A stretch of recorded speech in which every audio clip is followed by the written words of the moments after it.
여러분, 눅눅한 견과류 다 버리셔야 합니다. 그게 다 독이에요. 안녕하세요. 가정의학과 전문의 김현옥입니다. 여러분은 건강에 좋다고 알려져 있는 견과류 어떻게 드시고 계시나요? 그저 지방 덩어리라 많이 먹으면 살이 찌니까 다이어트 할 때는 좀 조심해서 먹어야 한다 정도로만 알고 계시지는 않나요? 하지만 그것보다 더 중요한 사실이 있습니다. 이 잘못된 방법으로 견과류를 보관하고 먹으면 암에 걸릴 수도 있다는 것인데요. 지금부터 견과류를 제대로 알고 건강하게 먹는 방법에 대해서 알려드리겠습니다. 견과류를 실온에 보관하게 되면 시간이 지날수록 눅눅해지는 산패가 일어나는데요. 산패 현상이란 식품의 기름 성분이 공기, 습기, 빛, 열 등에 노출이 될 경우에 맛과 냄새가 변하는 현상을 말합니다. 이 산패된 견과류에는 곰팡이도 같이 자라게 되는데요. 이 곰팡이 중에서는 아스퍼질러스라고 하는 곰팡이가 있어요. 이 병원에서 환자를 보다 보면 이 치명적인 폐렴을 일으키기도 하는 곰팡이인데요. 이 녀석의 특징은 우리 주변에 아주 흔하게 있다는 점입니다. 그러다가 면역 저하자의 폐에 자리 잡기도 하고 또 영양가가 풍부한 이 견과류에 자리 잡기도 합니다. 그렇게 이 아스퍼질러스가 견과류에서 자라게 되면 아플라톡신이라고 하는 독소를 만들어내게 됩니다. 그런데 이 독소는 국제암연구소에서 정한 1급 발암물질이면서 또 간암을 유발할 수 있어요. 그리고 견과류가 눅눅해지면 우리가 다시 맛있게 먹기 위해서 또 볶아서 새로 드시는 분들이 계시는데요.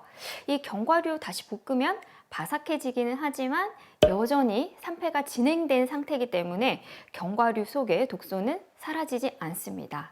그렇기 때문에 언제 산지 모르게 이 오래된 견과류, 눅눅하고 안 좋은 냄새가 나는 듯한 이 견과류를 아깝다 생각하지 마시고 볶아서 드시지도 마시고 당장 쓰레기통에 버려주세요. 이런 곰팡이들은 조금 쓸어 있을 때는 사실 육안으로 확인하기는 쉽지 않거든요. 이 견과류의 산패를 막기 위해서는 공기와의 접촉을 최소화하고 일정한 온도가 유지되는 장소에서 보관하는 것이 좋은데요. 보통 견과류를 대량으로 사다 보면 큰 봉지에 든 것들이 많은데 이 봉지째로 보관하지 마시고 깨끗하게 씻어서 바싹 말린 통에 보관하는 것이 좋습니다. 뚜껑 또한 밀폐가 잘 되는 통이 좋겠죠. 이렇게 냉장 보관을 할 경우에는 6개월까지 보관이 가능하고 개봉하지 않는다면 최대 1년까지도 보관이 가능합니다. 요즘은 견과류가 하루 먹을 만큼만 소분되어서 개별 포장해서 나오는 경우가 많은데요. 이 역시도 냉장 보관하는 것이 좋습니다. 견과류는 식물이 자손 번식을 위해서 모든 영양분과 에너지를 저장한 씨앗이죠. 그래서 지방이 많이 함유된 고열량 식품입니다. 하지만 인스턴트 음식, 과자, 초콜릿, 케이크 등의 고열량 식품에 비해서는 살이 찌지는 않습니다. 그 이유는 견과류에 함유된 식물성 단백질과 섬유소가 포만감을 주고 또 식사 후에 열 발생을 증가하여 기초 대사량을 높이기 때문인데요. 견과류의 단일, 불포화 지방 등은 포화 지방보다 더 쉽게 산화가 되어서 지방이 축적되는 것을 줄이고 실제 신체에 이용되지 못한 지방들은 대변으로 빠져나가기 때문입니다. 불포화 지방산은 우리 몸에 쌓일 염려가 적고 나쁜 콜레스테롤이 증가하는 것을 막아서 심혈관 질환 예방에 오히려 도움을 주기 때문에 산패되지 않은 걸로 잘 챙겨 드시면 건강에 굉장히 도움이 되겠죠. 특히 견과류는 노화 예방, 두뇌 발달, 치매 예방, 심혈관 질환 예방 등에 좋다는 얘기를 많이 듣고 또 많이 드시고 계시잖아요. 견과류 중에서도 어떤 견과류가 특히 어디에 좋은지 알고 먹는다면 더 좋지 않을까요? 그래서 8가지 견과류의 효능 지금부터 설명을 해드릴게요. 우선 호두는 이 뇌세포를 활발하게 해서 기억력을 향상시키는 데 도움을 주는 뇌 건강식품 중에 하나입니다. 이 호두에 함유된 지방은 리놀산을 비롯해서 불포화 지방산으로 동맥경화를 예방하는 데 도움을 주고요. 또 전립선암, 또 유방암 예방에도 도움을 줄 수가 있습니다. 이외에도 호두는 우울증 완화, 피부 노화 예방, 장내 세균의 균형 유지 등의 효능이 있습니다. 아몬드는 학습, 기억력 등과 관련이 있는 뇌파 강화에 도움을 줍니다. 뇌 신경계의 작용을 돕고 노화성 인지장애를 예방하는 리보플라빈 성분이 아몬드에 풍부하게 함유가 되어 있어서 치매 예방에 도움이 됩니다. 이외에도 아몬드에는 마그네슘 성분이 풍부한데요. 이 근육과 혈관을 이완시켜서 이 혈액순환을 원활하게 하고 또 체온을 유지되도록 함으로써 이 면역 기능을 향상시킬 수가 있습니다. 이외에도 아몬드는 눈 건강 등에도 도움이 됩니다. 또 땅콩은 비타민 E가 풍부해서 이 활성산소로부터 세포를 보호하고 노화 방지에 도움을 줄 수가 있습니다. 그런데 이 땅콩, 껍질을 까서 드시나요? 껍질째로 드시나요?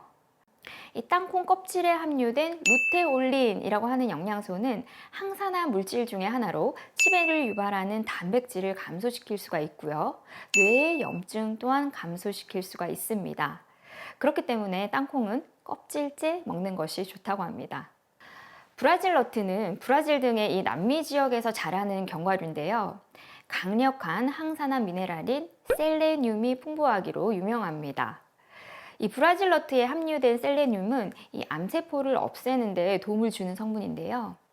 또한 이 셀레늄은 체내 콜레스테롤을 제거해서 이 혈관 건강에도 도움을 주고 또 심장병 예방 및 고환, 전립선 기능 향상에도 도움을 줄 수가 있습니다. 이 캐슈너트는 섬유질이 풍부해서 다이어트에 도움을 줄 수가 있고요. 비타민 K, 판토텐산, 리놀레산 등이 풍부해서 혈중 콜레스테롤 수치를 낮추는 데 도움을 줍니다. 단 이 캐슈넛은 견과류 중에서 지방이 다소 높은 편이기 때문에 이 하루 권장량 이상을 섭취할 경우에는 다이어트에 부정적인 결과를 줄 수 있기 때문에 조심하셔야 합니다. 이 피카는 불포화 지방산이 풍부해서 이 혈관에 콜레스테롤이 쌓이는 것을 방지할 수 있고 또 혈액순환에 도움을 줍니다. 또한 아르기닌 성분이 함유되어 있어서 이 모발 건강에도 도움을 준다고 하는데요. 이 영상을 보고 피칸 사시는 분들 많아지시겠네요. 이어서 설명드릴 피스타치오는 섬유질, 비타민 B 등의 공급원으로서 잘 알려져 있는 항산화 능력이 뛰어난 견과류입니다. 한 연구에 의하면 블루베리, 비트 등의 항산화 성분이 함유된 식품보다 더 뛰어난 효과가 있다고 하는데요. 이것뿐만이 아니라 견과류 중에서도 이 칼로리가 낮은 편에 또 속해서 다이어트 하시는 분들이 굉장히 많이 찾는다고 합니다. 단, 조미료가 가미되지 않은 것을 드셔야겠죠? 마지막으로 8번째 견과류, 마카다미아인데요. 앞서 말씀드린 이 견과류 중에서도 지방이 가장 많은 견과류입니다. 하지만 이 마카다미아는 고혈압, 당뇨병 등의 성인병인 대사증후군 질환의 위험을 낮추는 데 도움을 주는데요. 놀랍지 않으신가요? 이 고지방 덩어리인데 성인병 대사를 낮춘다니 말입니다. 그 이유는 바로 이 마카다미아의 지방 중 80% 이상이 불포화 지방산이기 때문인데요. 나쁜 콜레스테롤, 중성지방의 수치를 낮추기 때문에 뇌졸중, 심근경색 등의 혈관 질환을 예방할 수 있다고 하니 역시 또 손이 갈 수밖에 없겠습니다. 이렇게 몸에 좋은 견과류가 발암물질이 가득한 독이 될 수도 있다고 하니 기막힐 노릇이죠. 신경 써서 보관도 해야 되지만 좋다고 많이 먹어도 또 탈이 나기 때문에 조심을 하셔야 되는데요. 아무리 건강에 좋은 식품이라도 많이 먹으면 탈이 나는 법입니다. 견과류의 하루 권장 섭취량은 총 30g 정도입니다. 견과류별로 섭취를 하신다면 각각의 견과류 하루 권장 섭취량을 확인하셔서 드시면 되는데요. 보통 호두는 하루 권장 섭취량이 6개 정도고요. 아몬드는 하루 25개 정도, 브라질 너트는 하루 2개, 마카다미아는 하루 10개, 캐슈넛은 하루에 20개, 땅콩은 하루에 15개, 이 피카는 하루에 15개, 피스타치오는 하루 20개 정도입니다. 섞어서 먹을 경우에는 각 견과류별로 이 칼로리가 모두 다르기 때문에 견과류 1개당 용량을 체크해서 하루 권장 섭취량인 총 30g 정도를 맞춰서 드실 것을 추천드리겠습니다. 번거로울 때는 초간편한 파우치 견과류가 있으니 손쉽게 걱정 없이 드실 수 있겠습니다. 몸에 좋다고 먹은 약이 독이 되는 상황, 생각만 해도 끔찍하고 무서운데요. 잘못된 습관 때문에 건강을 잃지 마시고 제대로 보관을 하고 정량에 꼭 맞춰서 드세요. 혹시라도 냄새가 난다거나 맛이 이상할 때는 꼭 버리셔야 합니다. 다음 이 시간에도 여러분들께 건강한 습관을 만들어 드릴게요. 지금까지 김현옥 원장이었습니다. 오늘 이 영상이 좋으셨다면 구독, 좋아요, 알림 설정 부탁드리겠습니다.